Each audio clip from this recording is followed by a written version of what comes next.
Hello students, welcome in my biology classes. In the last video, we had discussed about the cells division process that is called mitosis and its related all the parts. Now in this video, we are going to start another important cell division process that is called meiosis. So let's start with the meiosis.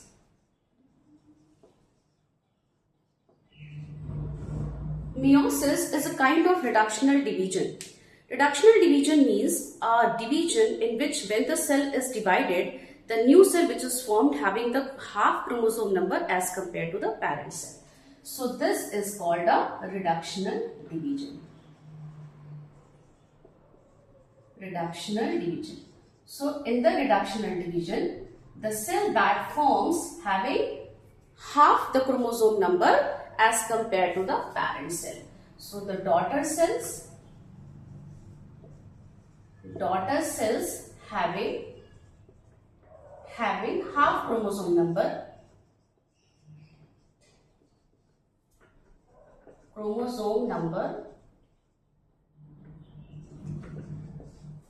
as compared to parent cell. The time gap between two cell division is called generation time. So the time gap between two cell division, दो cell division के बीच का जो time gap होता है उसको हम क्या बोलते हैं? Generation time. Generation time. When we talk about the discoverer, so the first of all, the meiosis was discovered by, first studied by the scientist in 1876. The name of the scientist is Oscar Hartwig.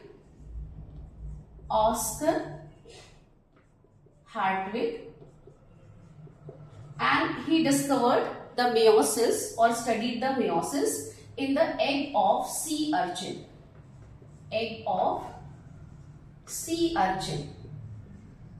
So first of all, Oscar Hartwig discovered the process of meiosis or studied the meiosis.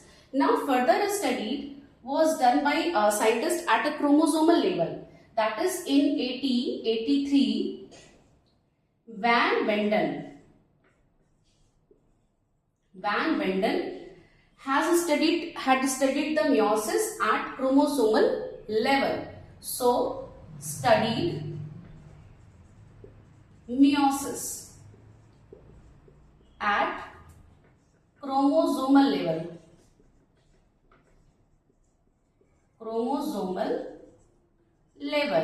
और किसमें किया था? इन egg of round one. तो अगर exam में पूछा जाता है कि हु डिस्कवर्ड meiosis, तो हम वैन वेंडन का नाम नहीं देंगे, ठीक है? हम किसका नाम देंगे? ऑस्कर हार्टविग का नाम देंगे. किसमें किया था? Egg of sea urchin. वैन वेंडन का नाम कब आता है? जब meiosis की उन्होंने स्टडी की एट अ क्रोमोसोमल लेवल, यानी क्रोमोसोमल लेवल पे जब उन्होंने meiosis की स्टडी की थी तो तब वैन वेंडन का नाम आता है. And the term meiosis was given by in 1905. कौन से साइंटिस्ट थे? Farmer and Moore.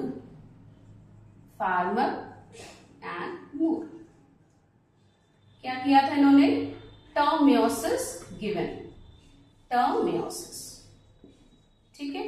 So these are some scientists who discovered meiosis. किसने टर्म दिया है, किसने फर्दर क्रोमोसोमल लेवल पे इसकी स्टडी की है. सो यहाँ पर जब भी क्वेश्चन पूछा जाए कि किसने meiosis को डिस्कवर किया है तो ऑस्कर हार्टविग का नाम आएगा. ठीक है. Now this meiosis takes place in those organisms who take part in the sexual reproduction process. तो यहाँ पर meiosis किस में होती है? meiosis takes place in those organisms. कौन से organism में? those organism who take part in the process of sexual reproduction. who take part in the process of sexual reproduction, यानी जिस किसी भी ऑर्गेनिज्म में सेक्सुअल रिप्रोडक्शन होता है उस ऑर्गेनिज्म में मियोसिस पाई जाती है। सेक्सुअल रिप्रोडक्शन, तो जितने भी सेक्सुअली रिप्रोड्यूसिंग ऑर्गेनिजम्स हैं उनमें मियोसिस आपको देखने को मिलेगी। जैसे ह्यूमन बींग्स हैं, मोस्ट ऑफ द एनिमल्स हैं, इवन इन द प्लांट्स भी होते हैं जो कि सेक्सुअल रिप्रोडक्शन को परफॉर्म करते हैं, और जब आप देखते हो तो उनमें मियोसिस होती है, यानी गैमेट फॉर्मेशन होता है। ठीक है, सो यहाँ पर मियोसिस को हम इस तरह से समझ सकते हैं। नाउ अगर हम मियोसिस को एक डिटेल समझे कि मियोसिस जो है ये 2 सक्सेसिव स्टेप्स में कंप्लीट होता है। So meiosis completes in 2 successive steps. Meiosis completes in 2 successive steps. 2 successive steps. कौन कौन से वो स्टेप्स हैं? पहला हो जाएगा आपका meiosis 1, and the second would be meiosis 2. meiosis 2, तो यानी 2 सक्सेसिव स्टेप्स हैं, meiosis 1 and meiosis 2। In the case of meiosis 1, जैसे हम लोगों ने माइटोसिस में डिस्कस किया था कि यहाँ पर ये जो माइटोटिक होता है उसमें 2 पार्ट होते हैं। पहला होता है सेल जो पहले इंटरफेज में जाता है, प्रिपरेटरी फेज में जाता है और फिर वापस जाके डिवाइड होता है। तो यहाँ पे भी क्या होगा, सबसे पहले इंटरफेज होगा, interphase and then M phase. जैसे हमने माइटोसिस में, तो जैसे स्टेप्स वहां चले थे वैसे ही सारे स्टेप्स यहाँ भी चलेंगे, यानी जो पैटर्न सेल ने वहां फॉलो किया था वही सारे पैटर्न यहाँ पे भी सेल फॉलो करेगा। तो सबसे पहले इंटरफेज और एम फेज। अगर हम बात करेंगे मियोसिस 2 की, तो मियोसिस 2 में भी वही चीज होगा, यानी यहाँ पे भी इंटरफेज होगा, यहाँ पे भी कुछ प्रिपरेशन होनी चाहिए, और सेकेंड आपका यहाँ पे भी एम फेज होगा। ठीक है, तो ये सारी चीजें जैसे पहले चल रही थी माइटोटिक डिवीजन में, वहां अभी यहाँ पे भी चलने वाली है।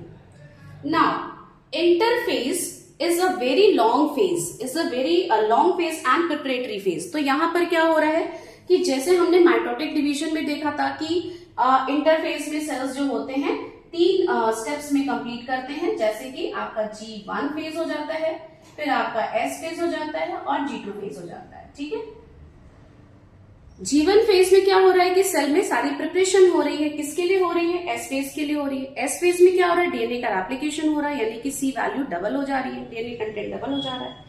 और G2 फेज में वो सारी प्रिपरेशन होगी जो कि M फेज के लिए चाहिए। ठीक है, तो ये सारी चीजें आपके इस इंटरफेज में कंप्लीट होने वाली हैं। अब अगर हम M फेज की बात करें तो M फेज में भी यहाँ पर क्या हो रहा है, 2 स्टेप्स में कंप्लीट हो रहा है। क्या क्या होगा, एक तो हमारा कैरियोकाइनेसिस हो जाएगा, karyokinesis that is division of the nucleus, and the other would be cytokinesis. ठीक है, सिमिलर इसी तरह से यहाँ पे भी इंटरफेज है, तो हम यहाँ पे इंटरफेज बाद में देखेंगे कि यहाँ क्या हो रहा है, और यहाँ पे भी वही चीज होगी, that is karyokinesis and cytokinesis. Karyokinesis और cytokinesis.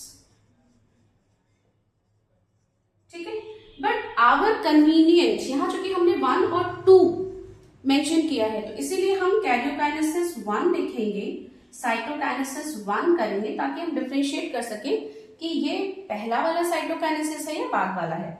That is karyokinesis 2 and cytokinesis 2। ठीक है, तो यहां तक चीजें हमें समझ में आ रही होंगी कि जैसे हमारा माइटोटिक डिवीजन में चल रहा था, सेम वैसे ही चीजें होंगी वो मियोसिस में भी चलेंगी, यानी कि लेकिन यहाँ पर माइटोटिक और मियोसिस में फर्क क्या है कि यहाँ पे 2 स्टेप में कंप्लीट हो रहा है, मियोसिस 1, मियोसिस 2। बाकी सारी चीजें वैसे हो रही हैं, इंटरफेज, एम फेज, इंटरफेज में G1, S, G2 सारी प्रिपरेशन, चूंकि सेल स्टार्ट कर रहा है अपना डिवीजन प्रोसेस, तो सबसे पहले अ लॉन्ग प्रिपरेटरी फेज यहाँ पे भी होगा, जिसको हम इंटरफेज कहेंगे, कि सारी चीजें जैसे माइटोटिक डिवीजन में हमने डिस्कस करी थी वैसे ये सारी चीजें यहाँ भी होंगी, तो इस पार्ट को हम बहुत ज्यादा डिस्कस नहीं करेंगे। Now the in M phase that is karyokinesis 1, cytokinesis 1। इसी तरह से इंटरफेज जो सेकेंड वाला पार्ट है उसको हम थोड़ा बाद में भी हम डिस्कस करने जा रहे हैं। यहाँ पे एम फेज का फिर वही होगा, karyokinesis 2 and cytokinesis 2। Now so this karyokinesis has various phases. कौन कौन से फेजेस होते हैं? तो यहां पर हम कैरियोकाइनेसिस अगर 1 की बात करेंगे तो यहां पे बहुत सारे स्टेप्स कैसे हो रहे थे माइटोसिस में। सबसे पहला हो रहा था prophase, second metaphase, third anaphase, number 4 telophase. ठीक है, और टीलोफेज के बाद क्या आ रहा था? साइटोकाइनेसिस 1। इसके बाद क्या आ जाएगा? Next one is cytokinesis 1। Okay, now if you talk about the karyokinesis 2, so let's see what are the phases in the karyokinesis 2. So karyokinesis 2, इसमें भी वही सारी फेजेस देखने को मिलेंगी। सबसे पहले prophase, then metaphase, then third one is anaphase, number 4 that is telophase, and number that is last one, that is cytokinesis. So our convenient हम क्या करेंगे? इसको 2 कर देंगे। इसी तरह से बाकी चीजों को भी यहाँ पे देखिए, प्रोफेज अगर कैरियोकाइनेसिस 1 है तो prophase 1, metaphase 1, anaphase 1, telophase 1 and cytokinesis 1। यहाँ पे क्या हो जाएगा? Prophase 2, metaphase 2, anaphase 2, telophase 2 and cytokinesis 2। Now तो ये तो हो गया हमारा एम फेज का डिस्क्रिप्शन। अभी एम फेज में क्या है? This prophase 1 is a very long phase. यहाँ पे प्रोफेज 2 जो है वो सिंपल माइटोटिक डिवीजन के प्रोफेज की तरह है, but in case of the meiosis 1 this prophase 1 is a very long phase और यहाँ पे 5 सब फेजेस हो जाते हैं। सो 5 सब फेजेस। कौन कौन से फेजेस हो जाएंगे? The first one is leptotene.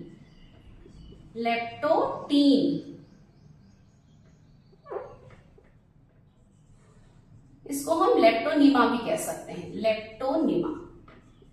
लेप्टोनीमा, या फिर इसको हम बुके स्टेज भी बोलते हैं, बुके स्टेज। तीनों नाम है इसके। दूसरा क्या हो जाएगा?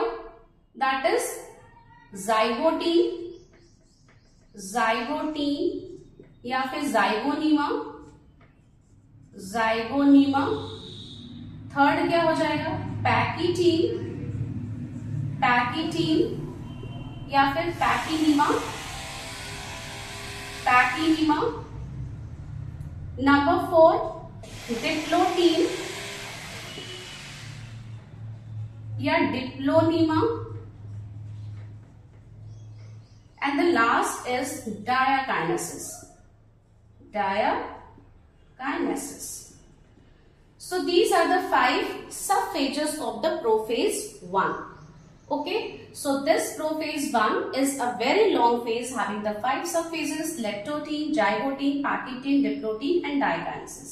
So in this throughout phases the chromosome get cross over to each other, recombined, get recombinant, and then it's help in the process of variation and evolution. So this is a very important phase. तो यहाँ पे prophase 1 जो है इसको detail study करना बहुत जरूरी है. So let's start with the prophase 1.